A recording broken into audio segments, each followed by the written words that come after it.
आणि आदित्य ठाकरे पोहोचलेत मुख्यमंत्री देवेंद्र फडणवीस यांच्या भेटीला।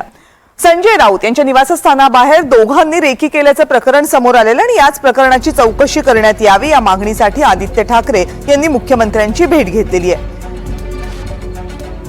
संजय राऊत यांच्या मुंबईमधल्या भांडूप इथल्या निवासस्थानाबाहेर 2 जणांनी रेकी केल्याचं दृश्य सीसीटीव्ही कॅमेऱ्यामध्ये कैद झालेलं आहे। मोटरसायकलवरून आलेल्या 2 जणांनी राऊतांच्या बंगल्याबाहेर काही फोटो काढलेत असं या दृश्यांमध्ये दिसतंय। हे 2 जण नेमके कोण होते, त्यांनी ही रेकी का केली, असे अनेक प्रश्न आहेत। या सगळ्याची उत्तरं मिळावी, त्याची चौकशी व्हावी यासाठी आदित्य ठाकरे यांनी देवेंद्र फडणवीस यांची भेट घेतली आणि चौकशीची मागणी केली आहे।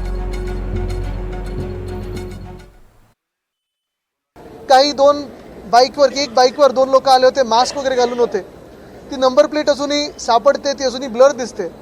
आणि तसंच माझ्या माहितीप्रमाणे दिल्लीच्या घराची देखील रेकी झालेली आहे।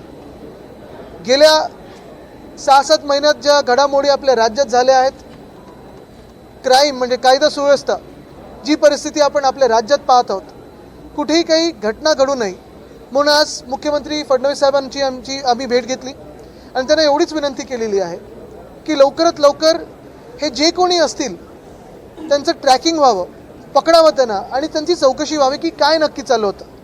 तोपर्यंत आणि पुढे देखील राऊत साहेबांच्या संरक्षणात ठराविक वाढ व्हावी, घराच्या तिथे बंदोबस्त व्हावा, ही विनंती आम्ही मुख्यमंत्री महोदयांकडे केली।